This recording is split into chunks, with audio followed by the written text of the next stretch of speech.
Nakahiga si Lisa sa damuhan, punit-punit ang kanyang damit. Si Raul ang Maniokis na lalaki nasa tabi ay itinaas ang kanyang pantalon, ngiting tagumpay. Biglang umugang ang cellphone ni Lisa. Tiningnan ito ni Raul at nakita ang tawag mula sa ina nito. Agad niyang binabaan. Nang lumapit ang ina ni Lisa, tuluyang nagpatulos sa luha ni Lisa.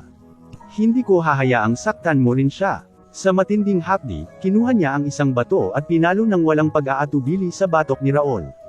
Ginamit niya ang lahat ng lakas, tumigil lamang nang huminto na ang paghinga nito.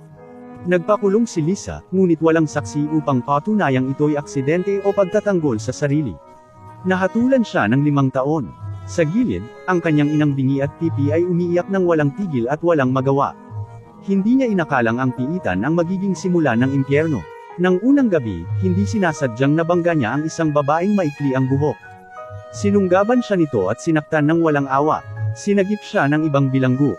Lumabas na may kondisyon sa galit ang babaeng nagngangalang Marta. Sa ilalim ng kumot, tahimik niyang pinigilan ang hikbi ni Lisa. Kinabukasan, nalaman niyang may trabaho sa loob na pagkakakitaan. Sumabak siya sa pinakamaruming gawain, paglinis ng kabeta, paghakot ng basura, dahil ito ang pinakamalaki ang sahod. Gusto niyang may padala ang pera sa ina. Nang dumalaw ito, nanginginig at umiiyak ang matanda sa pagkakakita sa anak.